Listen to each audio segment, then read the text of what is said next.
Bonjour à toutes et à tous et bienvenue sur l'Aqua. Aujourd'hui nous allons aborder un sujet certes pas très joyeux mais important tout de même. Nous allons parler de l'euthanasie des poissons.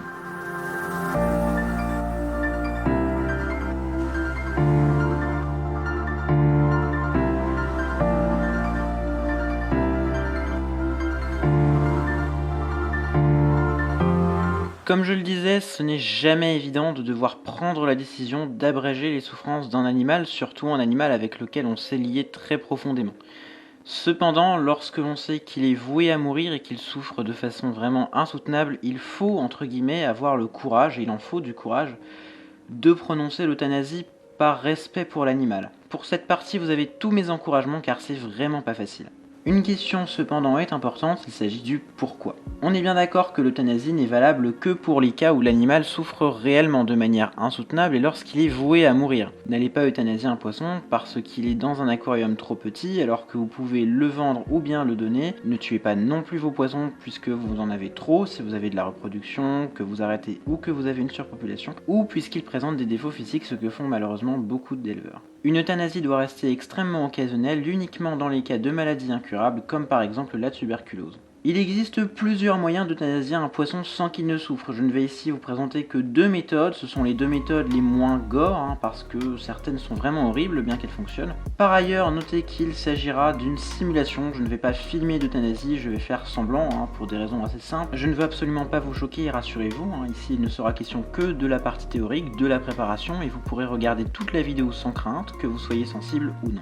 La première méthode est assez simple, il vous suffit de placer le poisson atteint dans un récipient rempli d'eau de l'aquarium et de le placer au congélateur. Alors pas obligatoirement besoin d'attendre que l'eau soit congelée, lorsque le poisson ne respire plus, vous pouvez le retirer. Certains se diront peut-être que c'est barbare, mais en fait rassurez-vous, contrairement à nous, les poissons sont des animaux à sang froid. Cela signifie donc que par conséquent, ils ne ressentent pas le froid comme nous on le ressent, et en fait ils ne se sentent pas mourir, ils se sentent simplement endormis par le froid, ils ne souffrent pas. Une deuxième méthode un peu plus compliquée sur laquelle on va un peu plus s'attarder mais que je préfère car elle est encore plus délicate et rapide, c'est l'euthanasie par anesthésie générale. En fait ici on va anesthésier le poisson dans le cadre d'une anesthésie générale mais en utilisant trop d'anesthésiants, ce qui provoquera une overdose d'anesthésiants et donc une mort on ne peut plus sans douleur du poisson. Pour la préparation de la solution anesthésiante, on utilisera comme anesthésiant quelque chose qui se trouve un peu partout et que vous avez même peut-être dans votre cuisine, des clous de girofle. Vous le savez peut-être, mais ils ont en effet des propriétés anesthésiantes. Il est aussi possible d'utiliser de l'huile essentielle de clous de girofle, qui est en fait un concentré d'eugénol, la molécule anesthésiante du clou de girofle, mais ça on en a plus rarement à portée de main. Si vous avez de l'huile essentielle de clou de girofle, alors ce sera un peu plus simple. Prélevez 1 litre d'eau de l'aquarium, ajoutez-y 1 ml d'huile essentielle, puis mélangez vigoureusement.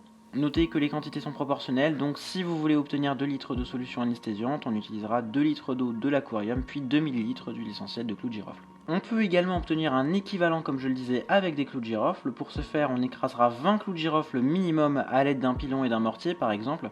Ensuite, on fera bouillir 100 ml d'eau de l'aquarium, 120 maximum avec les clous de girofle écrasés jusqu'à ébullition. On laissera refroidir une bonne demi-heure car il faut que la solution retombe à température ambiante, puisque plonger le poisson dans l'eau bouillante, ça marche aussi, mais bon, c'est pas non plus ce qu'il y a de mieux.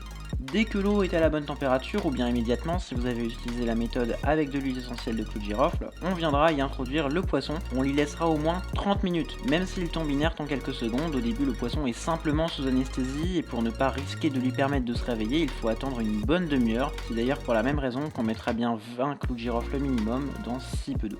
Ici, l'objectif c'est bien entendu d'éviter que le poisson se réveille après une anesthésie, puisque là il mourrait en suffoquant à l'air libre après avoir été retiré de la solution anesthésiante. Notez que tout ici est proportionnel. Si vous devez euthanasier un gros poisson, que vous avez besoin d'1 litre de solution anesthésiante par exemple, on utilisera 1 litre d'eau de l'aquarium ainsi que 200 clous de girofle, mais vu le nombre, vous aurez avantage à utiliser de l'huile essentielle de clous de girofle. On en trouve un peu partout de toute façon, je vous mets des liens en description.